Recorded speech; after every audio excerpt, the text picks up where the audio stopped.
Bizitzak dira ta mezu batek Izan zen garai bat frankismoarena, noiz emakumek ezin zuten ezkondu ondoren etxeko lanik etzen beste egin. Asko izan ziren ordea, beharrak bultzatuta, kanpora lanera joan zirenak. Jon Abril Olaetxek garai haiek ikertu eta gaurdainoko argazkia osatu du hainbat lekukotasunen bidez. Jon, isildutako eskuak? Bai, emakumei ahotsa isilarazi zaie eta emakumen lan isilari referentzi egiteko hautatutako izenburua da. Isildutako ahotsak, isildutako eskuak, emakume langileak gerraondoko Euskal Herrian zertan eta nola aritu ziren kontatzen den liburua.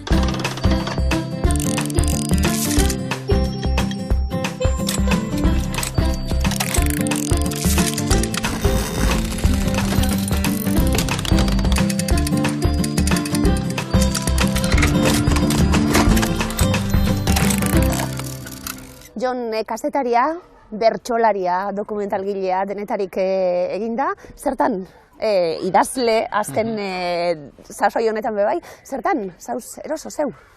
Bueno, batetik kazetaritzara idazteko plazaragatik ailegatu nintzen. Argi nuen nik idazte hau nintzen gustatzen zitzaidala eta kazetaritzan idatzizko kazetaritza landu nahi nuela. Eta nire ibilbide profesionalean kazetari gisa gehien bat hortan aritu nintzen. Euskaldunon egunkarian batez ere, bertzelako idatzizko edabide batzutan. Irratian eta telebistan ere kolaborazio txiki batzuk bai, baina batez ere nire burua idatzizko kazetari gisa ikusi dut beti. Eta honek uste dut baduela, ez? Kazetari lan horretatik, elkarrizketak egitetik, kronika hori kontatzetik, dokumentatu eta kontestu bat jartzetik, ez? Orduan, erranen nuke gehiago hortik duela. Eta eroso, bueno, hizkuntza bakoitzak bere zera du, dokumentalaren esperimentazio hutsa izan zen niretzat, bitarteko gutxirekin, ausardi ikaragarri batekin, baina izugarri gozatu nuen kontu bat, eta bueno, gero eguneroko ogibideak bertzelako bide batzutatik doai, ez? 2006 urtekoan eskatoak, dokumentala. Etxean begira bebai, ez da? Jon, etxean begiratzen hasi, etxeko emakumeak, amatxi, eta ikusi horren atzien ze historio gordetzen ziren, bueno, ez ezagunak zirenak. Neskatoak izango da apurtxu bat oinarria liburuaren abe bai? Bai, hala da. Amatxi gurekin bizi izan zen eta haunitz kontatzen zizkigun ziburuko etxe hartan 25 bat urtez edo bizitutakoak eta berak emakume langile bezala alargundu zen gazterik eta antzinera aterial izateko bizi izan zitunak, ez? Eta nik uste dut, beti hor nitula historioiek, baina ez nuela gehiegi harakatu, eta pixko bat aztertzen eta sakontzen hasi nintzenean hartu nintzen mundu oso bat zegoela, ez? Eta neskatoak egin, 80 bat herritan edo ibili naiz Euskal Herrian hemen dokumentalarekin, eta emakume haunitz hurbildu izan zezkite emanaldietara, eta dene kontatzen ziaten, ni ere hala ibili nintzen, edo ogibide hortan ez, baino bertzelako ogibide hontan bai, eta antzeratxu, eta hor ikusi nuen, batetik zegoa eta ze beharra duten emakume hauek entzunak izateko, eta alde batetikan zenbat lanbide eta ogibideetan aritu diren, ez? Eta, liburuan ameka lanbide bakarrik aukeratu ditut, baina haunditzez gehiagotan aritu direla emakumeek, ez? Eta, bai, etxetik hasitako arakatze lan horretatik, mundu hori ireki zaitez. Eluiar Fundazioan zuzendari lanak egiten, Jon, zer doa? Ongi, erronka hundiak... Gauza interesgarri asko dituzu eskuartean, eh? Bai, arloak hitz diferentetan, ez? Zientziaren divulgazioa, adimen artifiziala, euskara eta gizarte berrikuntzaren edo eraldaketa sozialaren eremuko proiektu eraldatzaile haunitz, hizkuntzalaritza, hiztegigintza, bai, eremuak eski diferenteak, gizarte edo ikuspegi zabal batekin, eta izugarri gustora nago, lantalde zoragarri batian eta agitza berazgarria, ez? Eta gainera, eragile aski diferenteekin, Euskal Herriko izaera diferenteko eta eremu haunitzetako Unibertsitate Ikerketa Zentro Euskalgintzako eragile sare ikaragarri zabal batekin lanean, eta horrek ikaragarria berazten dago. Kultura, kultura zientifikoa, Bai. ze kultura Bai. den, eta nor garen, ze ongi Ezpairik adierazten duen. Bai, eta gure txikitik eragiten. Hori da, nor hurbilduko zaigu elkarrizketara? Ze gogo daukadan liburuari buruz hitz egiteko, nor hurbilduko da? Ainhoa Larretxea, kazetari beratara da, neska gazte bat, gaur egun Txipitxapa aldizkarian lanean dabilena, Antzinetik berrian ere aritutakoa, eta aldi berian ere bertsogintzan eta dabilena, gai jartzaile gisa, Nafarroko eta Euskal Herriko txapelketetan bertzeak bertze, edo alduntze bertso eskolan ere gai jartzaile lanetan eta dabilena, eta bertze belaunaldi bat, emakume langileen bertze belaunaldi bat. 14 bat urterekin hasten ziren neska gehienak. Baina gure etxean laguntza behar zen, eta 8 urterekin hasi nintzen 14 behi zaintzen. Jon, barneratutako uste horiek apurtzen hasiko gara, uste asko apurtzen hasiko gara liburuari esker, bestak beste emakumeek gerra ostean eta frankismo garai horretan ez zutela etxetik kanpo lan egin. Bai, errelato hori nagusitu da, ez? Neurri batian legeek ere derrigortzen zituztelako emakumeak ezkondutakoan lana ustera, baina ezkongabeek lana unitz egin zuten, eta lege horiek ere lehuntzen joan ziren denboran poderioz, eta beraz, gerora emakumeak sozialki ere oraindik legeak lege, ez egon ongi ikusia, baina joan ziren pixkanaka lan merkatu horretara sartzen, ez? Baina gehien zabaldu zaigun mezua eta kontakizuna izan da, gizonek nolabait irabazten zutela, ez, ogia eta dirua, eta emakumeen zaintzen eremu hori. Eta bereziki frankismo hartaz haunitz arduratu zen, kontakizun hori horrela izan zedin, eta erosi egin dugu. Beste estereotipo bat apurtuko dugu, eta barruraino sartuta daukagun uste hori, emakumeok geure artean eskara laguntzen. Sekulako aizpatasuna dau liburuan ziar. Bai, nik uste dute agerikoa dela, nola emakumeek bereziki egoerarik bortitzenetan eta gogorrenetan elkarri lagundu eta babesea ematen zutela, ez?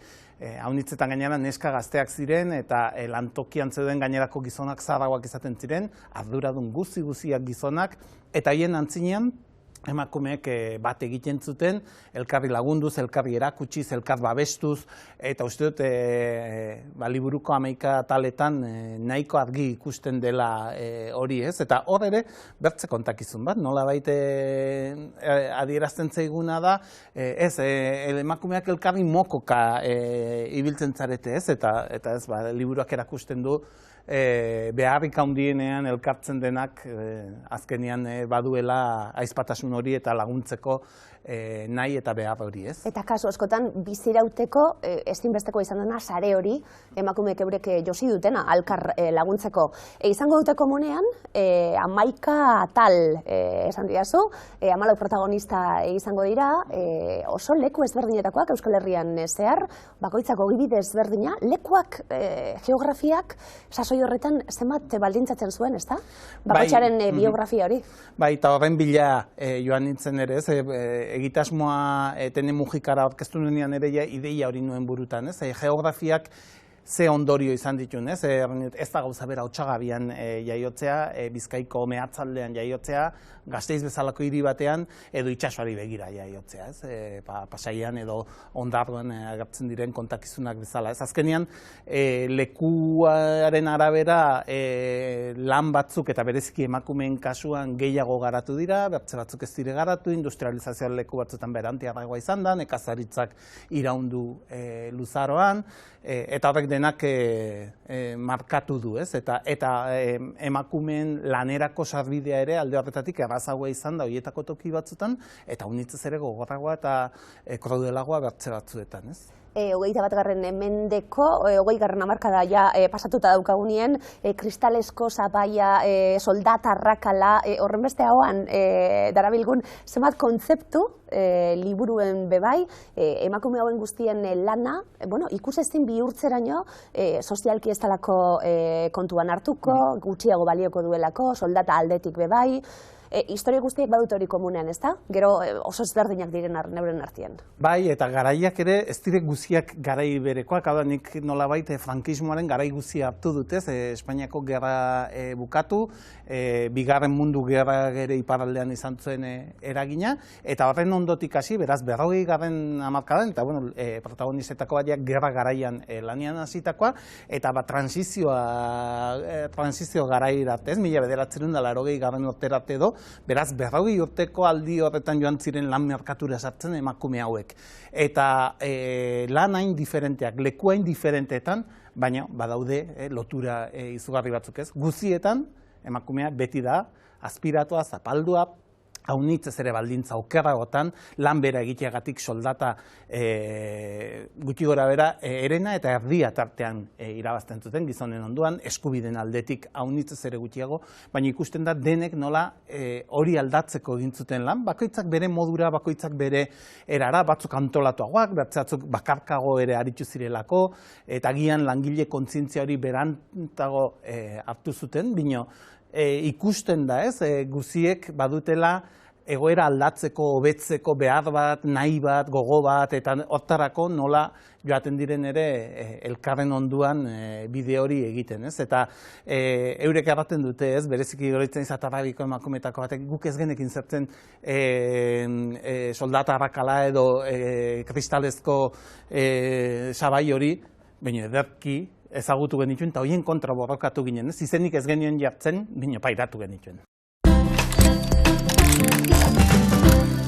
Nik gomendatu nahi dezuen liburua, Atzamarra da, Asun Akirianoren txikitako bizipena kontatzen digu, ipuin laburra da, eta ilustrazioak barneratzen ditu, marrazki hauek dira gehien bat gainera historioa ulertzen lagutzen digutenak, berak, idazleak, behatza galdu zuen istripu batean, baina ez du oroitzen berez zer gertatutzen. Orduan, laburra den ipuin honen bitartez, historiotxoa kontatzen digu, eta azkenean badakigu, agertzen den berri baten bitartez, zer izan zen bene-benetan gertatutana. Orduan, liburu bat ikusi eta gozatu nahi baldin baduzue, Atzamarra da zeuena. Badago historiorik, berezia izan dena, zuretzat esan dugu, abiatuta etxeko historioetatik bai, lehenengo kapituluan eskato batzuk izango dira protagonista, eta gian hori da lehen aipatu dugun dokumental hori bai oinarritzat, hori izan dalako lehenengo zereginazuk onelako lanetara hurbilketa egiteko, baina zema sorpresa egongo ziren hemen bai, Jon, ez da? Bai, lehendabiziko atal horretakoa berexia da niretzat, lehenago aipatu dugun kontakizun horregatik ez, eta berako historia bat da, berako emakume haunitz, tarten nire amatxi horrela joan zirena, gainera, iruditzen dut badutela elementu epiko haunitz gaur egungo begiradatik, beretzat ez zirenak bat ere epikoak izanen, ez, baina muga gordeka pasa beharra, mendiz oinez joan beharra lanera... Dokumentazio barik, ze gaurko tasun handiko kontua? Hori da kontu, aldi berean zeinen gaur egungo errealidadekin alderatu ditzakegun, ez? Paperik gabe zenbat emakume langile magrebiarretari diren eta bertzel jatorri batzutakoak baino, gure lantegietan oraindik ere ez. Eta hori dena, niretzat lehendabiziko historiarak badu karga beresi bat, segurazki liburuan testigantzarik gogorren atakodelena Unaiarena da, Otsagabiako Milagrosena, 8 urterekin mendira bakarrik lanera joan beharra, bizipen aski gogorrak bizitu zituna, lana berez berak ere aipatzen zuen etzela fizikoki gogorra edo, baina baldintzak bai, eta elkarrizketa haunitz markatu nindun. Nola azten den kapitulua gainera, aman amaintaletik, amabe negarrez eta 8 urteko umea bakarrik mendira, bialdu. Hori kontatzen zidan bere etxeko sukaldian, eta zur eta lur gelditu nintzen, eta berak ze oinazzearekin kontatzen zuen oraindik, ez da gutxiagorako, baina eta nola bere bizitzako pasartoietako batzuk argi eta garbi adibidez muga batzuk jarri nahi zituen, eta gauza batzutan ez zuen sakondu nahi, ez? Oinazzea oraindik hortze golako, ez? Eta, uste dute testigantza ikaragarri gogorra. Baina bertze batzuetan emakumeen indarrak markatu nahi honitz, Atarrabiako emakumeen borroka hori, euren lantokian, euren eskubideen alde, eta nola kontatzen zidaten, eta ze sugarrakin eta honitz gustatu zitzaidan, ez? Eta orokorrean batez ere agian denborak ere ematen duen zera, ez? Naiz eta sufrimendu honitz egon, ibilbideaz egindako lan horretaz ere harrotasuna, ez? Eta denek eskerrak borrokatu zutela zerbait ere lortzeko, ez? Eta haunitzek ere aipatzen dute gaur egun sugar horren falta ikusten dutela, ez? Eta agian gizarte haunitzez individualistago batean gaudelako, lan merkatua ere haunitzez ere atomizatuagoa dagoelako, arrazoi diferenteak tarteko faltan ikusten dutela langileon artean ere elkartasun eta lan gehiago egin behar da eskubide horiek aldarrikatzeko, ez? Esan dugun, eta testuinguruak jartzen azpigai horien artean, badagoelako, behar izan hori, gogo hori lanerako baina behar izan hori, apurtu, testuinguruak markatzen zuena, gogo horrekin, egingo dut, eta gero, esan dako, testuingurua Euskal Herria dalako, frankismo baten, gerra oste baten, eta horre egongo da, nortasun hori, historio askotan, gizon emakumen arteko talka horiek, Gasteizen esate baterako, eta martxoaren 3ko buelta honetan gabiltzela bebai, emakumen pisu hori ikaragarria izan dana, eta zenbat azpi gai eta azpi trama eta azpi borroka.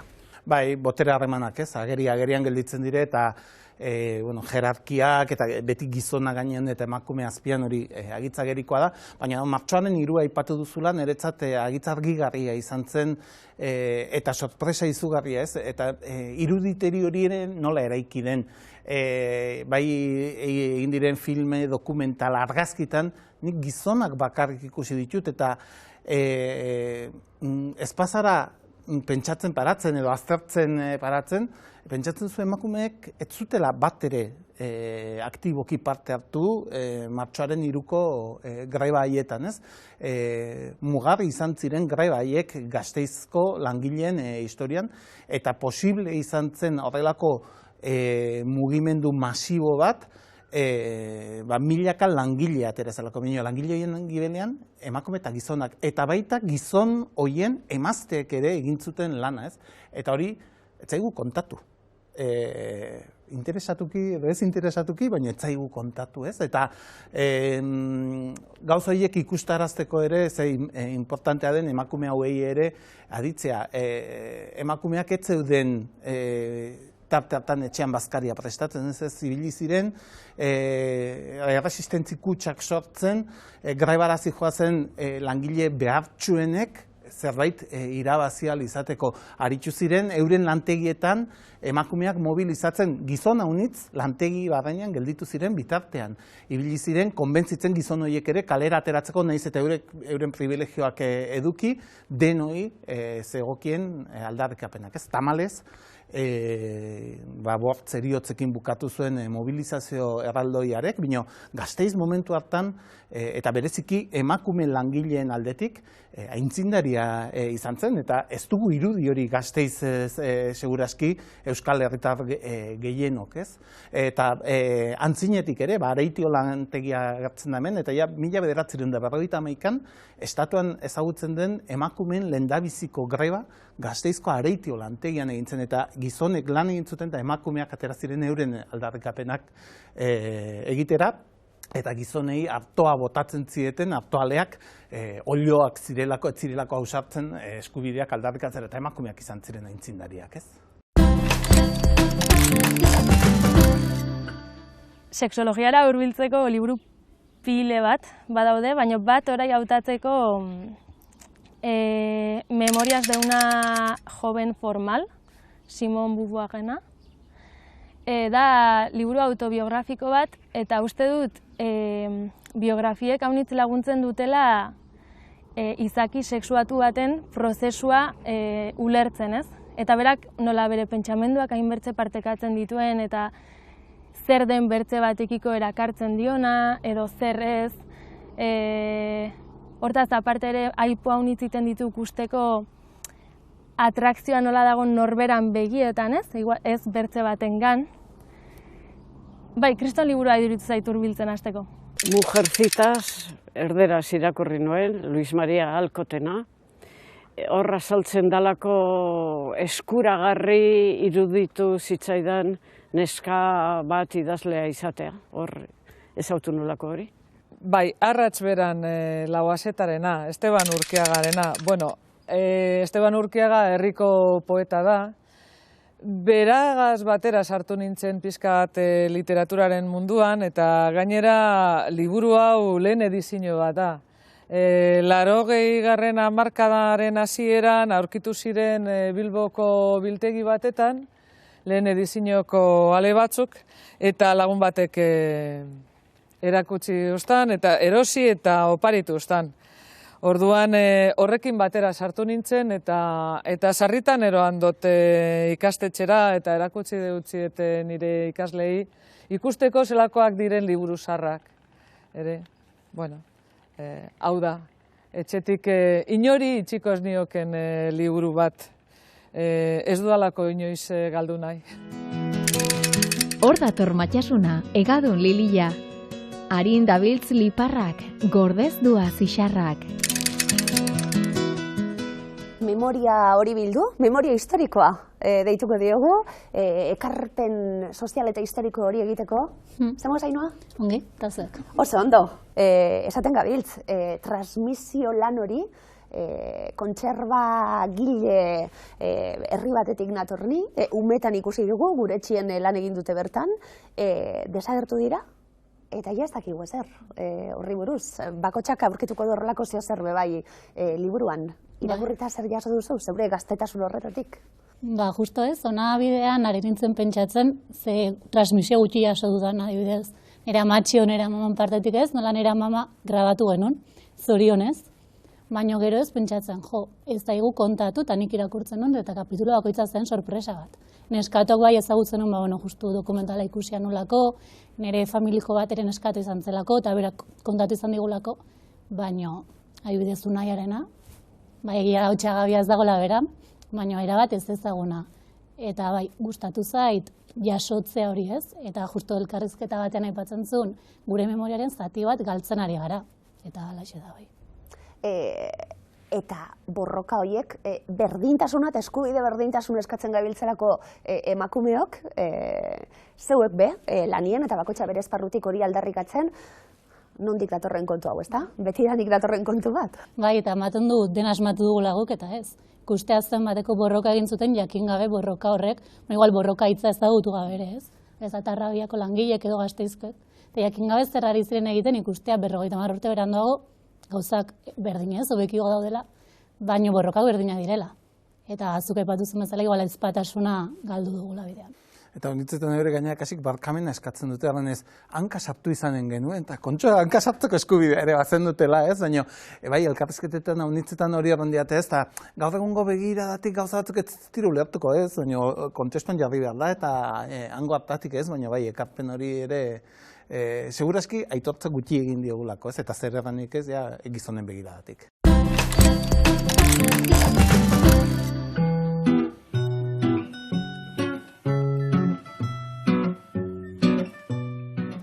Orain dela 71 urte sortu zen Zubieta liburuen da, Troa liburuen den taldearen barrenean. Asmoa zen literatura zabaltzea eta kalera hurbiltzea. Hasieran liburuen da orokorra izanik, testu liburu asko saltzen zuen unibertsitaterako, eskoletarako eta bar. 80 hamarkadatik gora dendan jendea aldatu zen, eta pulso forte bat hartu zuen. Eta orduan hasieran literatura kalitatezkoa bilatzen, gure hautaketak o aukerak egiten, eta hori jende eskainiz. Liburu hautaketa, liburuen selekzioa. Jakina da, liburu asko eta asko argitaratzen dela, editatzen dela, hilabetero, ez dakit zenbat pila liburu berri sartzen dian liburuendan. Eta beste aldetik, esango nuke, azpimarratzen dugu, gure bezeroekin daukagun harremana. Guretzako da aberastasun oso handia eta beste aldetik da bakoitzarekin asmatzeko bidea. Irakurle bakoitzak bere gustoa daka, bere izaera o momentua, bakoitzarekin asmatzeko beharrezkoa dugu harremana. Eta gainera, abertzen gaitu. Aukeratzeko, esango nuke, La piedad peligrosa, Stefan Zweigena. Bihotzaren taupadako, giza emozioak eta giza harremanak nola espersatzen ditu, nola ezagutu, nola ebaki o aztertu, nola egiten duen. Gure barrenian gertatzen dian ze emozioiek, mugimenduiek, hain ondo ezagutzea, espresatzea, eta novela zoragarri bat horrekin osatzea da gozatzaidan liburuetatik ezan. Azteko oso momentu honak ditugu hemen beti berriketan egia eta zaizerren, baina irakurle bakoitzak bere historia daka, bere izakeera. Asko ikasten duzu, bai bizitzarako, bai literaturaz, bai izakit denetaz, asko. Eta beste aldetik, baita ere, eta netzat hori mintzat oso importantia, oso garrantzitsua ezagit. Literaturen bidez, izadiaren kultura handi horretan sartzen zea o kontaktu egiten dezu, eta hori, handitxu egiten zaitu.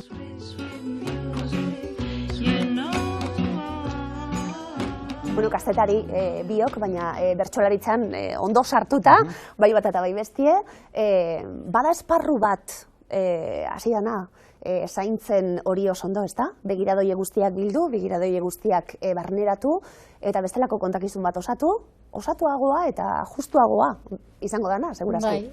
Bai, bada justuki esparru bat ez, adibidez Uxue Alberdiren kontrako ez tarritik, lehenagotik ere lan egin zen, baina horrek igual markatu zuen inflexio puntu bat, eta geroztik bada esparru bat lantzen ari dena, eta bertzea honitzek ere ispilu ikusten dutena hobetzeko edo behintzat egiten ari garena ikusteko.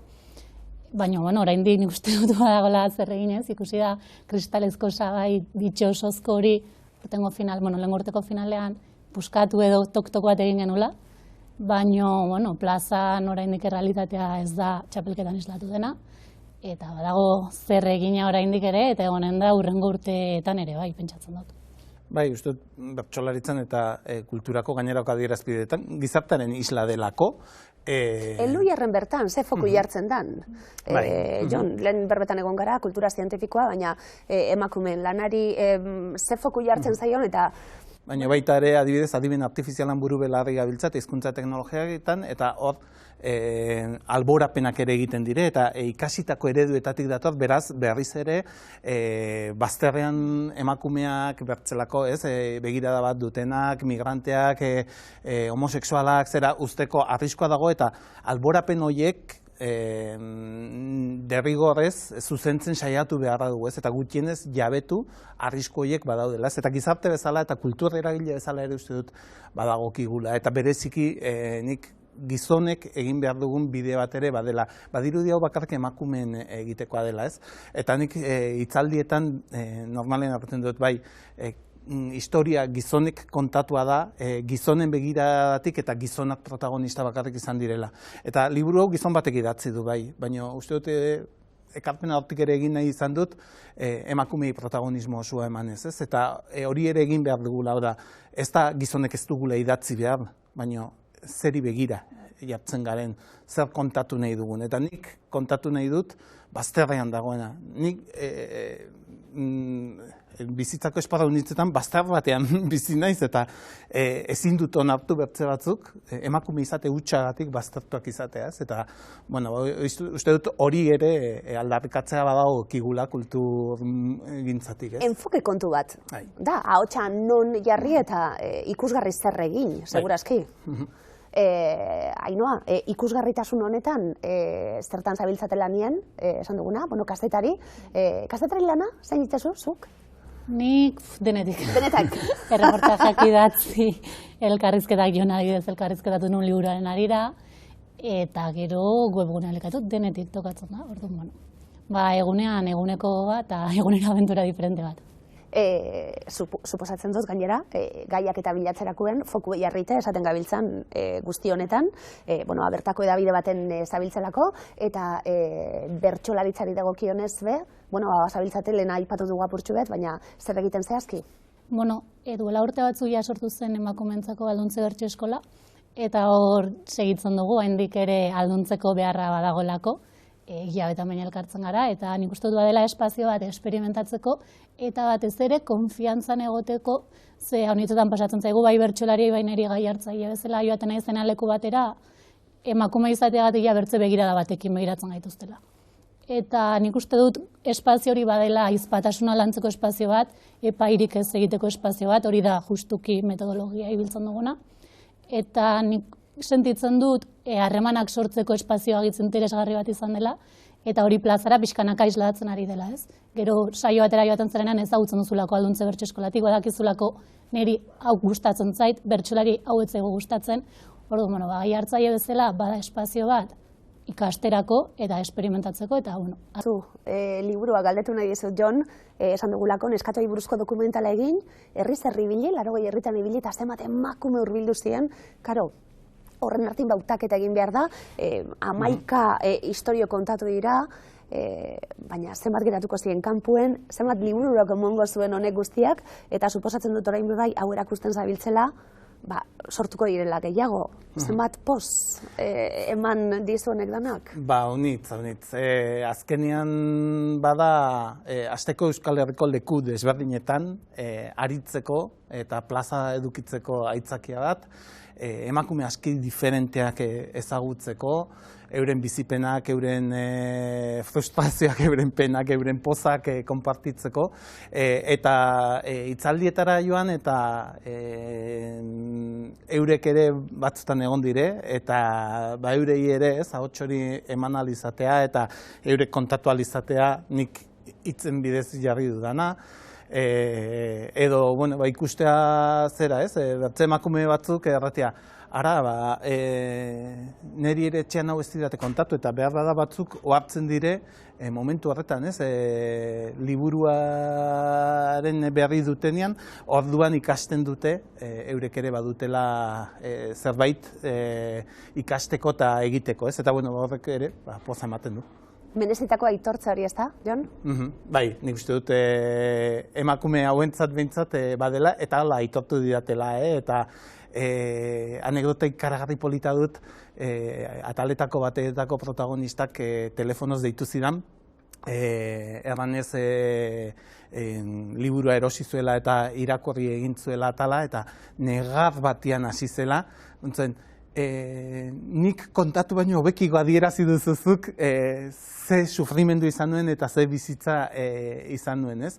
Eta bertze aurkezpenetako batera agertu zen bertze protagonistetako bat, eta arek errantzidan ez etortzekotan egon du naiz. Irakurtzerakoan ohartu naizelako zeinen bizimodu gogorra izan dudan. Eta han egotea, eta jendaurrean egotea, eta horrek balio du, bakarria emakume horren poz eta beldur horiek eta kudeatzeagatik merezi du. Gentrifikazioa, prostituzioa, errealitate gordina eta kritika soziala aurkituko ditu irakurleak Ture detektibiaren sagaren 9. eleberri honetan.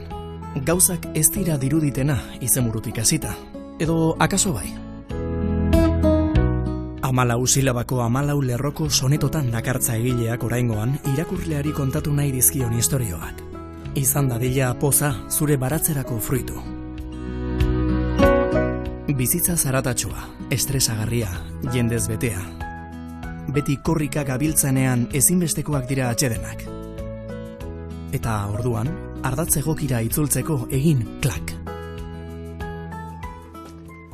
Nor garen eta zer garen kontatzeko, gure errelatoa sortzea ezinbertzekoa da. Eta guk egiten ez badugu bertze batzuek eginen dute behar da. Emakumeak erdigunean paratzea, emakumei ahotsa ematea, isildutako eskuek azken liburuarekin horixe bera lortu nahi izan dut eta gure kontakizunak guk kontatzea aldarrikatu nahi dut. Azken hitz hauetan bertze batzuek gure partez konta ez dezaten.